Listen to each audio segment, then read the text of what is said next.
When you're grateful, you can't feel anger.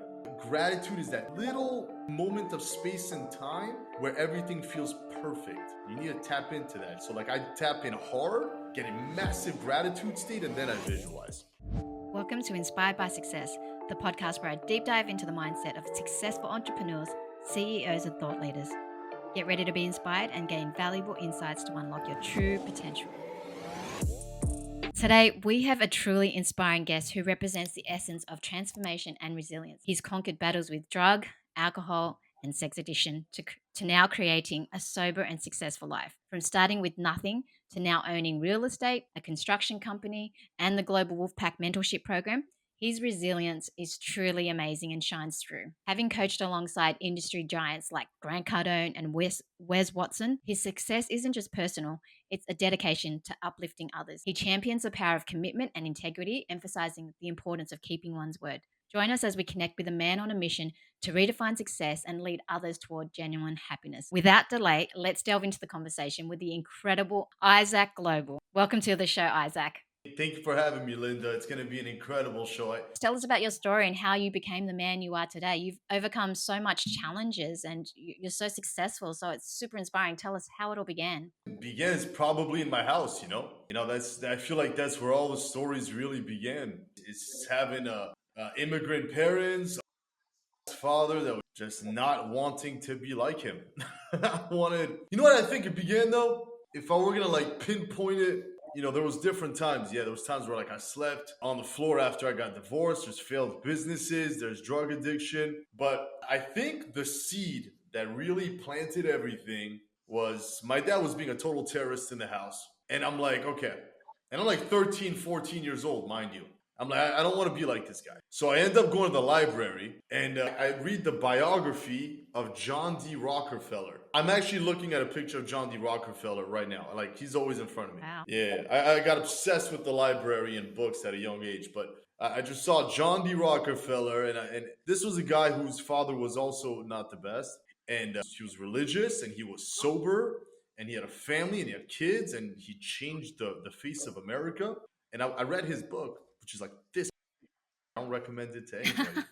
But I'm like, all right, cool. This is somebody that I could want to be like, And over and over, and I would read his book and try to copy the way he thought. And John D would be incredible with details. So I would write little details about the small. I would just try to be like him, And that, I think, started a whole path for me. Until today, I'm seeing the benefits. So what was that core moment you've seen when you mentioned you slept on the floor but what was that pivotal change that made you want to change your life? Yeah, different times, different places. I don't feel like there's one time of change. I think it's multiple times, different changes, right? So when I say I slept on the floor, that's hey, I got divorced. Wife's get out. I got out. I had literally no money in my pocket because we were drowning in debt. I'm what do I go, man? So I slept on the floor for one night. Then I went to the hostel, just think about I leave a house and I'm living on the hostel because I got no money. It was embarrassing, But before marriage, I went through the same. But I always got angry. There's a way to use anger in a good way. As your fuel, yeah? As a fuel. Everybody's so big on the positivity. And I'm an optimist. Linda, I'm an optimist. I see good in everything and everyone. But those moments when your back's against the wall, you got to be positive, but you got to get fueled by anger. I'm sick and tired of where I'm at, and I'm going to do whatever it takes to get the fuck out. That was it for me. So what drives you to make a difference in other people's lives? That came so organic. So I've always been doing it for my sales teams, right? So I owned a beauty business in Hawaii. I had sales teams and I would just improve them because if they made more money, I made more money. I had a construction company and I would teach my salespeople my ways and they would make more money because I would teach them my ways and boom, now they're making a lot of money.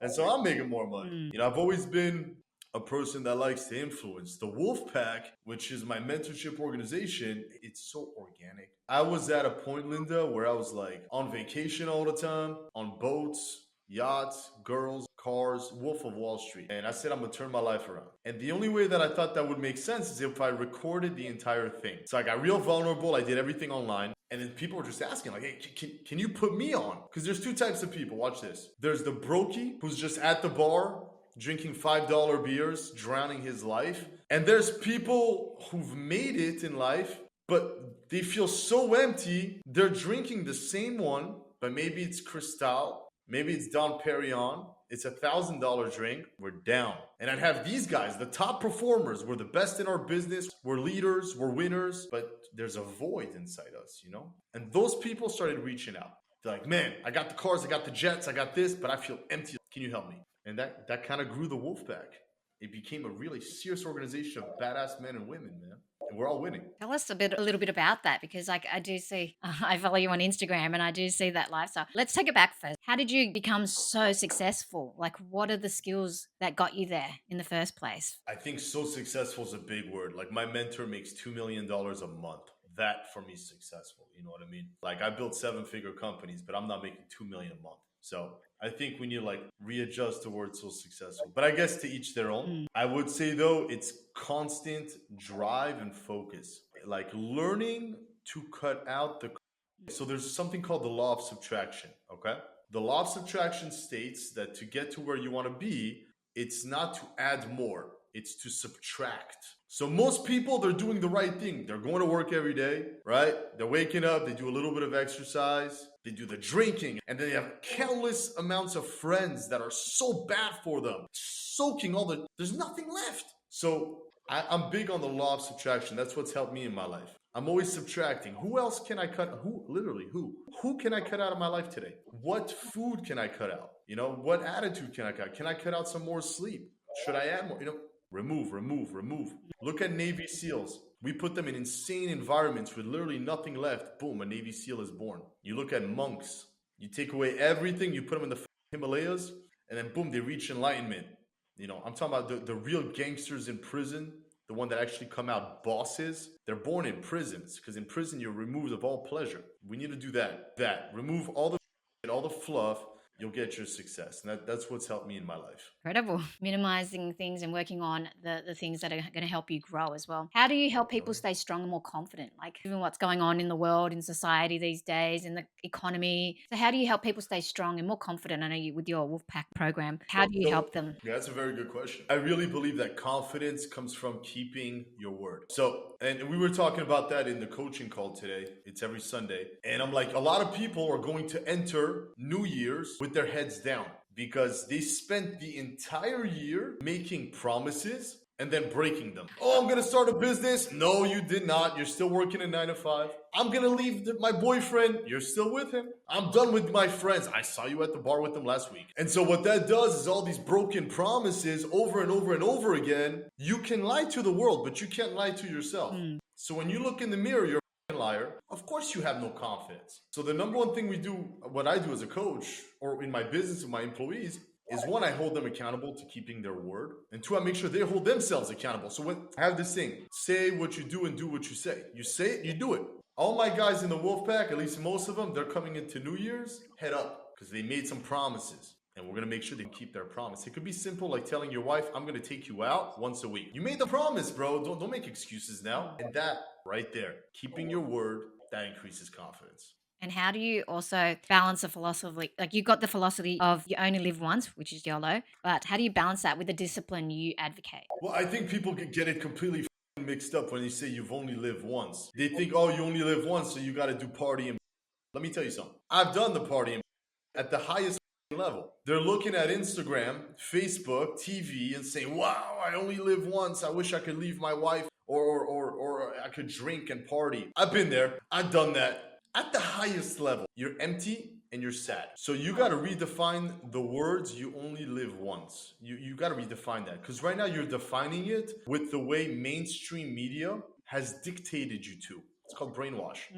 So they say you only live once. Let's eat a lot of foods. Let's wake up late. Let's eat fatty foods. That's what you only live. YOLO stands for, right? Party. Well, I've been to the top and it's not that fun. Freedom, you only live once, is when you do only what is aligned with your true purpose. You know, when you wake up and like everything you're doing is like, it feels good, it feels right. And to be a great painter, you need to be disciplined. Discipline equals freedom, that equals happiness. That's you only live once. What's your purpose in order to achieve that fulfillment and content? Yeah, for me, it's a mix of two things, man. My purpose is to help others do that. I really believe it. I'm very good at getting in your face without filter and getting you right back on track. Number one. And number two, on a selfish note, my purpose is to find out how much more I can do. Like I have a bracelet right here. It says one more. Mm, I'm so curious to find out how much I can do all the time. testing. It's like I'll do 20 reps, maybe 21, maybe 22. What an incredible mindset to have. I mean, that's awesome. We need more of that in the world. So, how can one create a winning mindset like yours? Bro, it goes. I'm sorry to be such a simple guy. I know today people love complexities and the 13 steps to success. I'm a very simple dude, and that's why my works. It goes right back to get this mindset. Law of subtraction. You need to subtract the. You're eating too much. You're watching way too much TV. Way too much free time. You don't even know who you are. It's like you've ever seen. What's the thing that I give my daughter? The cotton candy. Mm. That's what people are today. They're a big fucking globe of cotton candy, and you throw them in the air, and they just get pushed around everywhere. And they wonder why they're not fierce. I'm like, because there's no substance to you. You know, for us, it's the wolf. Right? It's the wolf pack. No, man, let's remove the fluff. We'll get you into a wolf. You know. Nice. Do you have like any big regrets in life, or do you think it's all a learning to who you are today? I got a lot of regrets. And I'm going to give you a key right now. What I did at the beginning is I would write down my regrets every morning. And that would be my compass to what I need to fix next. Dude, those emotions, they're real. Regret, anger, sadness, love, happiness. Regret's a really cool tool, man. A cool tool, is it? It's a great tool. So I remember one time I went to Miami, spent some time with my daughter. You know, I dropped her off at her mom's house. I ended up going out, took a bunch of Molly. And I remember waking up the next day late, and then I picked her up late. And when I was with her, I was kind of high, and she didn't notice it, but I regret that. And so I wrote it down on a piece of paper. I regret getting high. And so, okay, what's the result? I will not get high no more. I have loads of regrets, man, loads, but I've used them to my advantage. But I've also learned to use that to become the man I am. And I think that's the right way to do it. So, how can you recommend, like, can you give any advice for people to help them bounce back from setbacks as well, especially people that have started with nothing and messed up their lives as well? So, First of all, stop with the ego of thinking you can do it by yourself. Because I started with books, I've always understood the power of knowledge. And thank God, man, we're in 2023 where you have access to mentors like yourself and like myself for pennies on the dollar. You know, if you're in a bad place, reach out to somebody that has what you want. Now watch this. Not everybody has the answer to everything. You got to be really vigilant. Basically, you know, ask the bread man about bread. Don't ask him about fish. So if you're in a shit spot, figure out what you want to improve, locate who has what you want, and then reach out. do you have any mentors or books that you recommend besides the one that a Rockefeller book? Any mentors that have helped you? I've read thousands of books. Which one stands out? I've spent on myself maybe $300,000 in self-development. I literally gave somebody 20 grand 4 days ago for 2 phone calls. Wow. But because I'm the best bet. Yeah, I heard a lot of successful people actually invest. That's the number one tip I hear from all the podcasters that I listen to, the mentors. They say that the best investment you can make is investing in yourself. So, Man, if you want like a basic rule, you have less than 100 grand in your bank account, every penny goes in yourself. It doesn't go in stocks, doesn't go in mutual funds, doesn't go in real estate, nothing. Less than 100 grand in your bank account, you're investing in your education. Because you need to learn how to make 100 grand a month. Invest in yourself, your knowledge, until you become a machine that can produce nonstop. interesting. Let's talk about entrepreneurs and what strategies do you recommend for entrepreneurs looking to increase their income and their wealth? Sales, 100%. Sales is the ability to convert air into money. If you know how to sell from start to finish, from prospecting all the way to closing the sale and asking for referral and follow up and repeat, you will always have money. Every entrepreneur should stop with his Tony Robbins and his mindset. You should learn how to talk to and communicate, prospect for opportunity, do that at high volumes and close. Nothing more important on the planet than sales. Yeah. All my clients, I teach them sales. I just do. I have a guy that now he's doing jets for Costco, and we closed the deal with Costco because I taught him how to sell. It's the most important thing at any level. Especially like in most businesses, even if the economy's down, sales will always be a need for it. The first person you fire when there's an adjustment in the economy is a salary employee. Would you agree? Yeah. A commission only, He earns his pay. He can stay as long as he wants. Sales are the best. Like, if you're not going to do like entrepreneurship, if you're going to work your 9 to 5, then I guess sales is definitely where the money is at. You are a priest. You need to sell your community to accept your religion. You are a garbage man. You need to sell your boss on giving you Christmas off, and Mr. Johnson to put the garbage can in the right place. Everything is sales. Sales is the most important thing. It's the ability to influence another human. Exactly. What's more important than that? That's true. You seem to be very super like ambitious and whatnot. How do you balance the ambition with being happy and fulfilled? How do you do that? Because you, Because I'm happy being ambitious, man. yeah, it's who you are, right? So watch this, watch this. I think people get it mixed up when they see ambition and they're like, oh, work, work, work, work, work. Like, dude, I have a good time. Mm, Everything I do is revolved around who I am and is aligned. As long as I do everything that's aligned with who I am, you can have a lot of fun. The moment, you know what's not fun? Doing a job that you hate. yeah. That's not fun. Drinking alcohol, waking up hungover, that's not fun. You know what I'm saying? Not being present to your kids, that's not fun. Being broke, that's not fun. Mm, Fun is winning. yeah. Now, some people are comfortable being comfortable and complacent, and there are others that are That's a driven. I'm one of the driven ones, but there are so many people that are comfortable just being safe. And I think it's about fear. yeah, maybe. The moment I remove the alcohol, watch. The moment I remove from anybody the alcohol and drugs, I remove sleep. I have them waking up early, and you introduce those things. Boom. By the way, ambition doesn't always have to be the ambition for money, right? Mm, I think money's probably the most important thing. Absolutely. Take that back. I think money's absolutely important mm, for anybody. I used to always say, this is why I stopped myself. I used to always say, for somebody like my mother who's a teacher, money's not that important. But guess what? She wants to buy a new house right now and she can't afford it. mm. You need money. You need a lot of money, and you're being selfish if you don't have it. Yeah.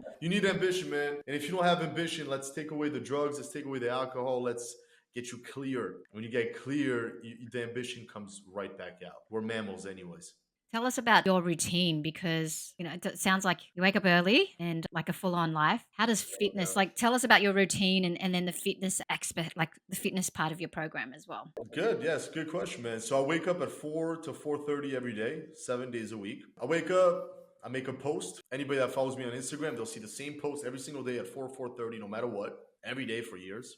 Doesn't change. And it's a good thing because everybody in the Wolf Pack kind of watches. Like, hey, see, I'm the leader of the pack. I got to be on top. And you're the leader of your pack. People are watching you. I'll do about 100 to 200 burpees in the morning. Then I work for a couple hours, right? It's a lot of outbound reach to new potential business. And then I'll go work out. Again. Workout's usually 45 minutes an hour. So you work out early in the morning and then you work out after again. Yeah, so the 100 burpees is just to get in the zone, Yeah. And then I get like a full body, strong workout, yeah. And then I go throughout the day, And I'm able to handle being a father and my love life and friendships and party and social and just everything. But as long as like non-negotiables get done, I win. Let's talk about love life. Okay. So your mission involves challenging societal norms and being outside of the box. What are your thoughts on polygamy versus traditional marriage?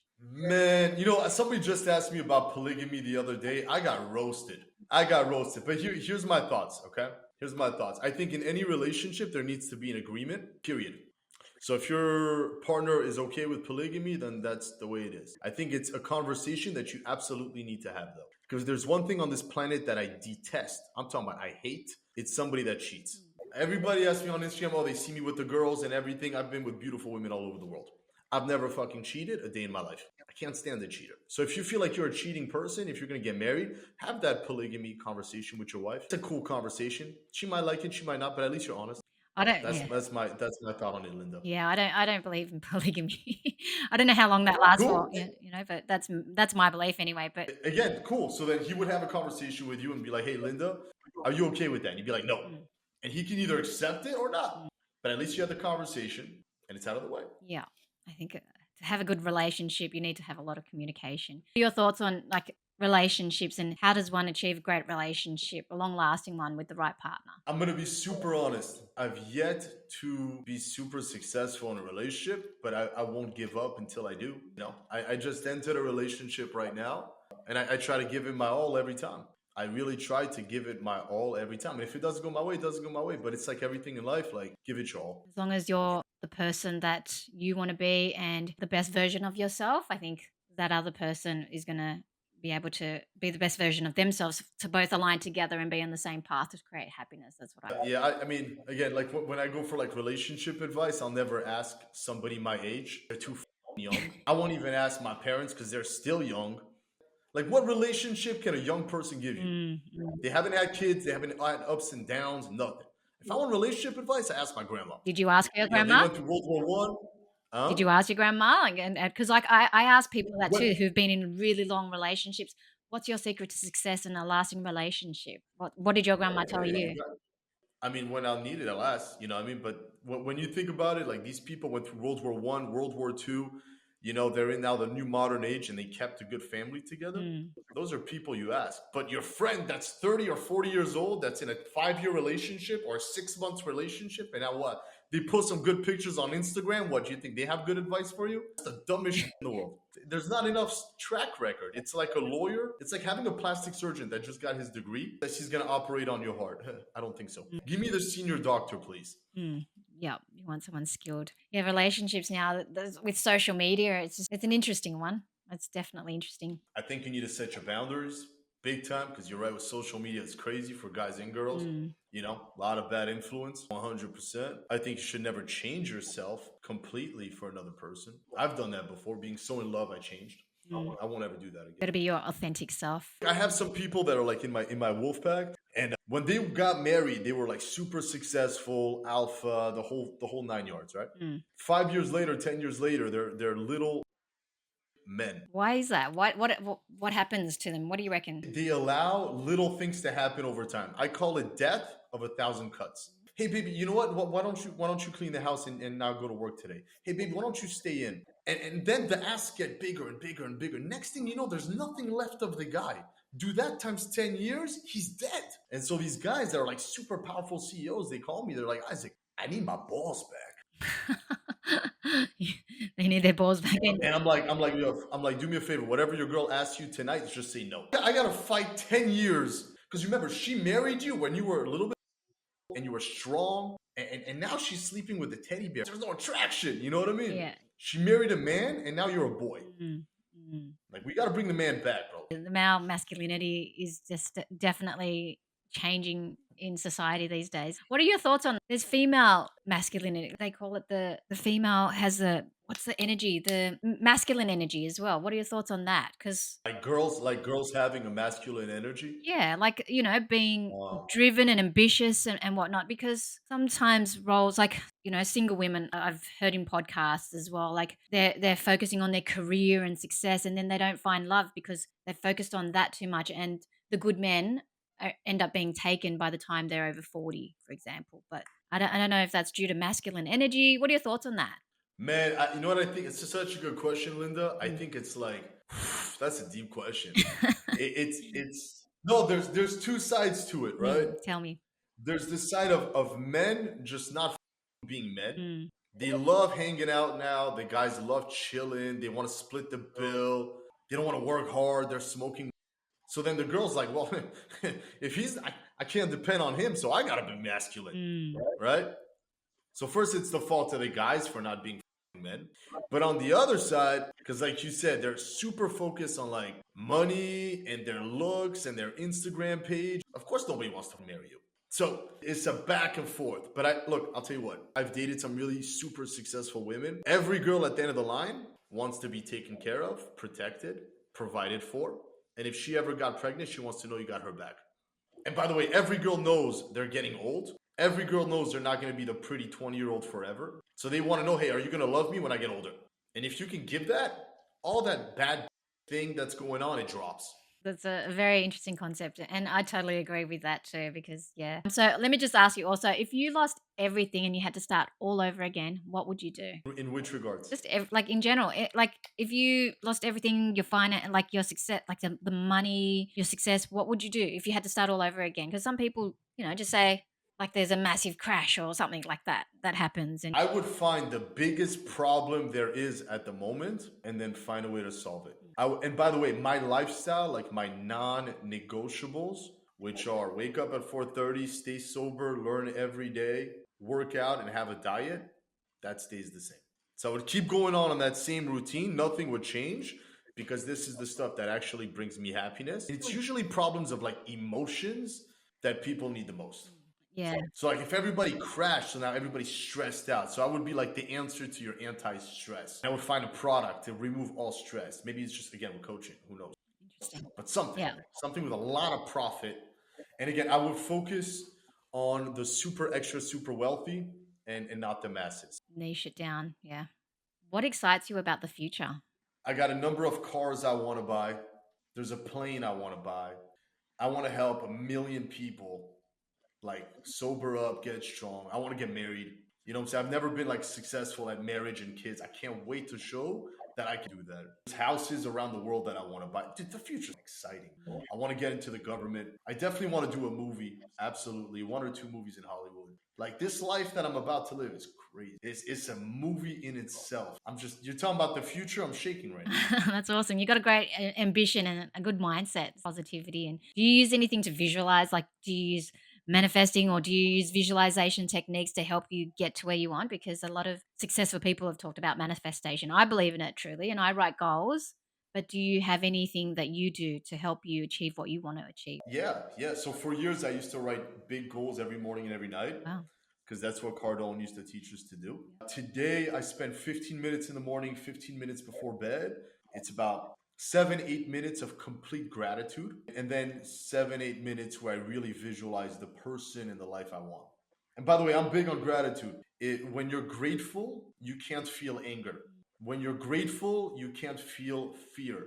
When you're grateful, there's no anxiety, there's no sadness, there's no nothing, no depression, no stress. Gratitude is that little moment of space and time where everything feels perfect. You need to tap into that. So, like, I tap in hard, get a massive gratitude state, and then I visualize, and some cool happens. Beautiful. I know some like celebrities, I won't mention names, but they've got everything and yet they're not happy. And I think the only thing that they're missing is gratitude. That's so important because, yeah, you got to be grateful for even the smallest things in your day, too. So, even the food that you eat, you should just be grateful no matter what. Like, I totally believe, yeah, what you said. It's everything. So today I'm agnostic, right?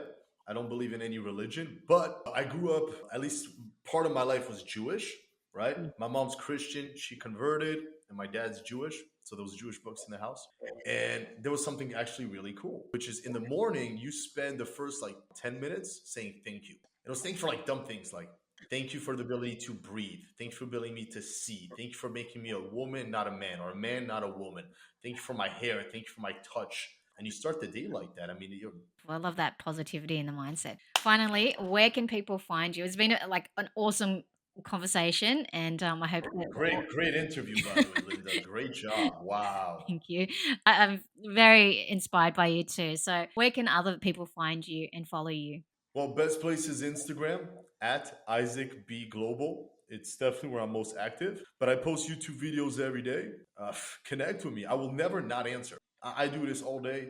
I live for this. Beautiful. Thank you. Thank you so much for your time. It was great energy, and all the best with all your business endeavors and the coaching program as well. Thank you. Thank you, Linda. Appreciate you having me. It was great. Yeah.